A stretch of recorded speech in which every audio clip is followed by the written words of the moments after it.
Devil May Cry has become a flagship Capcom game. Released for the PlayStation 2 in 2001, Devil May Cry has had a major resurgence as of late, thanks to the release of Devil May Cry 5 last year. The series is well known for its flawed heroes, frenetic gameplay, and intriguing storyline. This party's getting crazy. Let's rock. So, it's not a surprise that the list of heroes in Devil May Cry are some of the most interesting to talk about when it comes to ethics. But which of these heroes are good people, and which of them lack good morals? Let me guess. I'm dead weight? Well, you can That's shove not it. it, hero. What is it then? He's your father! Hey guys, I'm Brad with One Up Binge, and this is Devil May Cry Heroes. Good to most good. Also, I want to preface this by saying that we will also be discussing the rebooted Devil May Cry game created by Ninja Theory. Secondly, there will be spoilers for all the Devil May Cry games, but I would like to highlight that spoilers for Devil May Cry 5 are especially present. So, if you haven't played it, play it first, and then come back. If you haven't played it and still want to watch, then you've been warned. Alright, let's go. Today, we'll be starting off with the least noble and working our way up to the most good. Ninja Theory's Vergil takes the bottom spot of our list. Vergil, much like his brother, is a half-demon, half-angel hybrid known as a Nephilim. When you first meet him during the events of DMC Devil May Cry, he seems to be a good guy, wanting to destroy Mundus due to his tyrannical rule over the humans in Limbo City. As the story goes on, however, it's revealed that he's actually tricking his brother Dante and one of his followers, Cat, the entire game. Yes. Free from the demons. The path is clear for us to rule. He wants to rule the humans under his own flag, seeing all humans as weak and needing of a leader like him. He loves his brother Dante, even feeling hurt when his brother decided to go against him, and finding it absurd when Mundus suggested that Vergil trade Dante for Cat. You can't seriously think that I would trade your life for hers. However, during the standalone DLC, Vergil's Downfall, Vergil goes from bad to worse, going insane and severing any emotional ties he had to not only Dante and Cat, but to his mother Eva as well.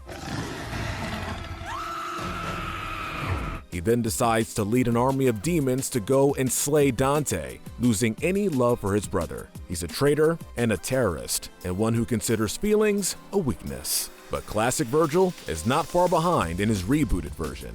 Even though Vergil is usually considered a villain, this list would not be complete without him. Vergil is the older twin brother of Dante, and is the main antagonist of both Devil May Cry 3 and Devil May Cry 5. While Dante turned to his human side after his mother's death, Vergil did the opposite and turned to the more powerful demonic side of himself. He's shown to do anything possible for Sparta's powers, and since he cares very little for the well-being of the people around him, that can mean many things. However, while Vergil is a demon and does seek absolute power, Vergil is an honorable fighter and refuses to fight Dante when he's weak and tired from his previous fight. Heal your wounds, Dante. Get strong. After that, we'll settle the matter.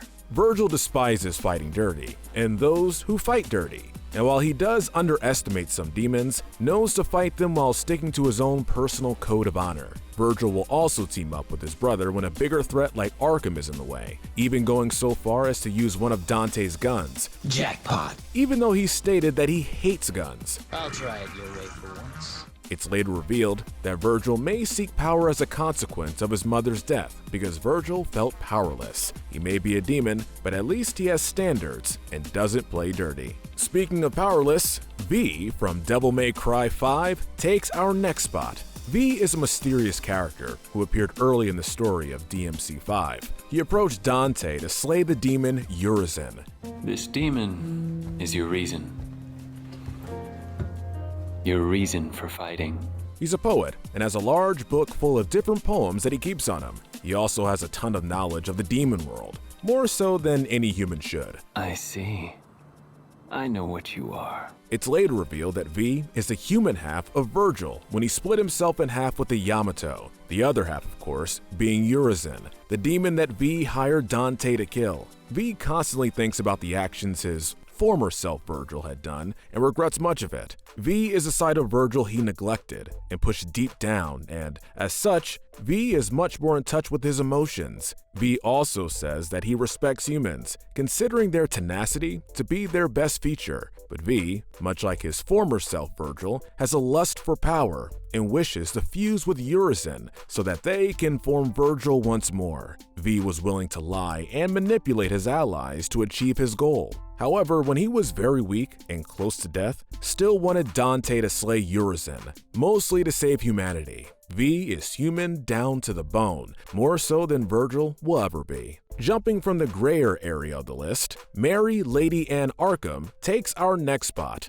Lady is one of the most popular Devil May Cry characters and has been since her introduction in Devil May Cry 3. Lady also shares the distinction, alongside fellow demon hunters Trish and Dante, to be one of the only characters to be in the Devil May Cry anime that comes from the original series of games. Lady works alongside Dante and Trish in their demon hunting business, Devil May Cry, but Lady wasn't always willing to work alongside the half-demon. In Devil May Cry 3, she constantly attacks and fights Dante due to his demonic heritage, but eventually, Dante is able to sway her, even giving her the new name she goes by.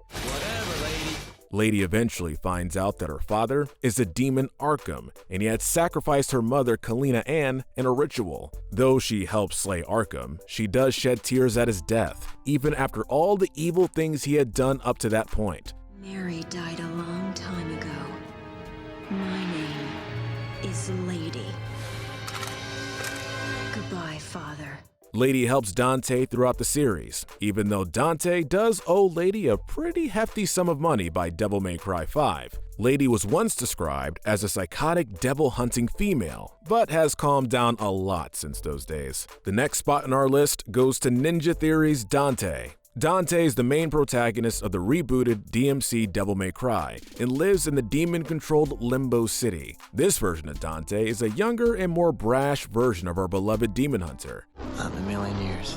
When his mother died prior to the game, he was taken into an orphanage, only to find out that the caretakers were also demons. From a young age, he started to slay demons and started to rebel against the demons who were in control of Limbo City. He was eventually labeled a terrorist by said demons and continued to rebel against them. The police have released footage of the terrorist. He goes by the name of Dante. He is said to not fear and has no respect for any authority figures, even though most of them are powerful demons. However, while he may be brash and vulgar, he has a big heart. So big, in fact, that he had to rip open his chest to make sure he had one. He even tells Kat to run away while he was injured, so that she can stay safe, and has no qualms with putting his own life on the line for his friends, even if he doesn't have many of them, such as when he risked the Order's plans to save Kat after she was kidnapped. The original trickster, Trish, takes this semi-shocking place on the list. Trish began as an antagonist in the original Devil May Cry and was a demon created by Mundus, made to look like Dante's mother, Eva. She guides Dante to the island mansion where Mundus wished to trap Dante and slay him.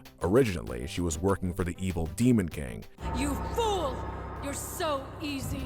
But after witnessing Dante's heroics, she decides to work alongside him, so much so that Dante even gives her the Sparta sword he'd been carrying. She joined Devil May Cry and originally encouraged Dante to change the name of the shop to Devil's Never Cry, but this doesn't stick. While she is still a demon and not particularly the nicest person, playing around with Dante and teasing him, she does help the citizens of Fortuna to escape during the events of Devil May Cry 4. Trish even went undercover in the Order of the Sword as Gloria, trying to take down the cult from the inside. From one female devil to the next, Lucia flies into the next spot. Lucia is a mannequin demon and failed secretary demon created by Arius. I was created?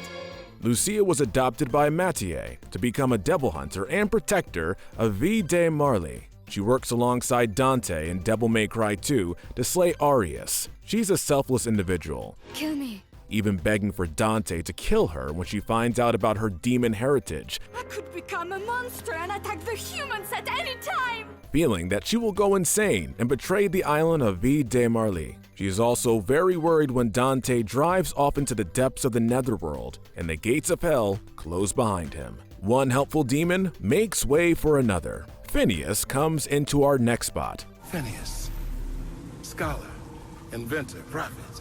Phineas is a demon who appears in the rebooted DMC Devil May Cry, where he's found by Dante, being held prisoner by Mundus. Phineas doesn't play a large role in the story, but he does fulfill the wise mentor role for the short time he appears. Phineas has said that he despises violence, but does not try to sway Dante from his path of revenge, knowing what will be best for him. He was imprisoned for going against Mundus's tyrannical rule of humanity, and even laments the loss of life that was caused due to the demonic genocide of the Nephilim. Phineas appears very shortly, but his impact on Dante is more than immense. And if you do kill Mundus, who would take his place? Speaking of Ninja Theory's reboot, Kat is next. Kat is the first person that Dante meets who's on his side in DMC Devil May Cry. Kat is able to project herself into Limbo to help Dante, and helps him and Virgil throughout the entire story. Kat practices witchcraft and prepares spells in spray paint cans. She would do anything to help the Order and Virgil,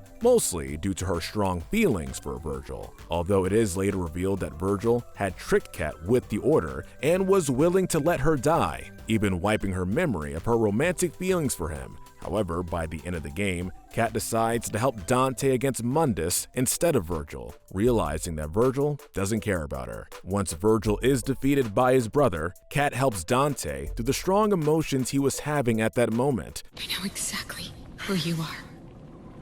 You are Dante. Nothing more and nothing less. Knowing the feelings he was going through, JD Morrison drives into our next ranking. JD is Dante's broker and occasional chauffeur, who first appeared in the Devil May Cry animated series. He's given Dante many jobs over the years, and always seems to help Dante when the chance arises. Looks like business is slow as always. Dante owes a considerable debt to JD, but he doesn't seem to mind that the payment has never arrived, helping Dante anyway. JD has said that he trusts Dante's convictions and knows that Dante's intuition is good more often than not, evacuating an entire hotel so that Dante can fight a demon without any civilian casualties. JD has known Dante since he was Tony Redgrave. He even states that he's not the kind of person to dredge up people's past just out of his curiosity. JD is a loyal man and will help his friend Dante at any chance he gets. Gunsmith Nell Goldstein takes our next spot. Nell is the feisty adoptive grandmother of Nico, who appeared only in the Devil May Cry novel. Nell was the proprietor of 45 Caliber Works, a gunsmith shop that Dante frequented. She was always kind of a hothead, but always had her client's best interest at heart. She would eventually create Dante's signature handguns, Ebony and Ivory. Nell was headstrong and continued to work on the powerful pistols even after she was slashed across the back by hidden demons. Even though she died because of her work, she always put her blood, sweat, and tears into it. Nell's adopted granddaughter, Nico, earns our number 5 most good spot. Nico is Nero's partner and his gunsmith and weapon designer. She's vulgar but affectionate towards Nero, calling him Dumbass as a sort of pet name. Hey, Psycho! Watch the merchandise! Nico takes great pride in her work. I am truly gifted.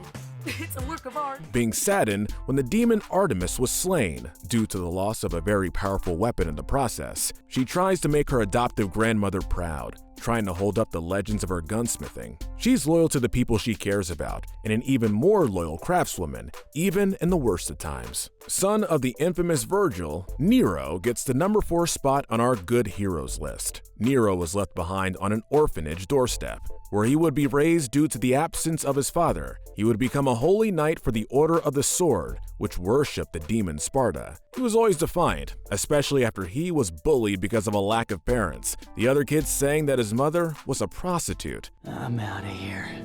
But it's not over yet.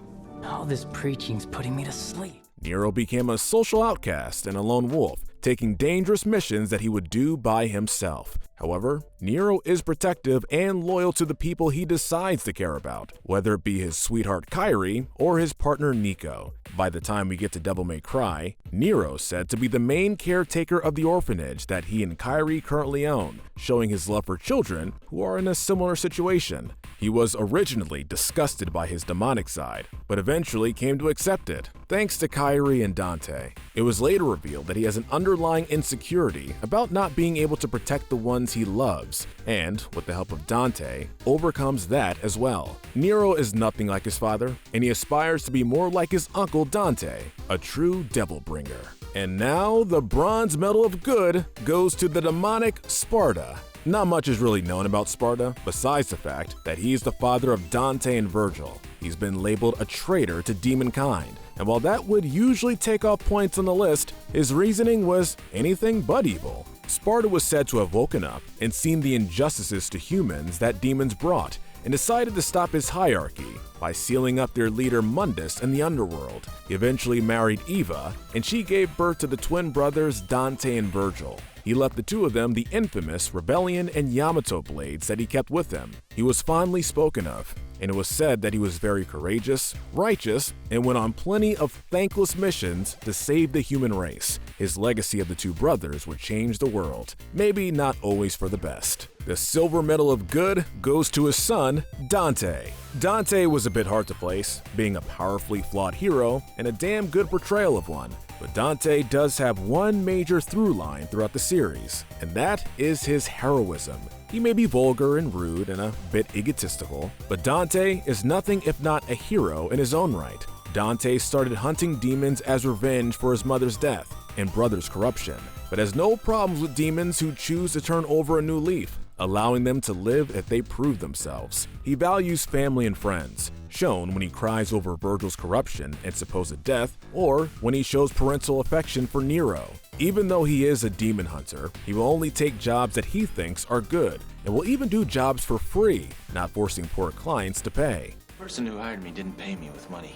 She gave me that ring. Even refusing to take jobs he doesn't like, no matter how much they pay. Sorry, Mr. Mayor, but it doesn't look like I'm gonna be able to grant your request. Dante is a businessman and has no problems doing business the way he feels is the correct way. Maybe he gets all of this from his mother. Speaking of, Eva takes our Gold Medal of Good. Eva is the mother of Dante and Virgil and makes very few appearances in the series, but whenever she appears, she's always shown to be the pinnacle of the moral pyramid. Eva is a loving mother who stayed loyal to her husband Sparda, a love that transgressed rigid ancient boundaries, even after his supposed death, and is well known for sacrificing herself for her children, saving Dante first and then going back to save Virgil, only to be slain before she can reach him. Eva has never been shown in a bad light, and as such, easily takes the cake as the most good character in the Devil May Cry series. Alright guys, your turn! Which of these heroes deserve their ranking, and which of them need to be put lower? Don't forget to hit that notification bell and binge our Good to Evil playlist, where we break down the morality of the characters in your favorite games. But most importantly, stay wicked.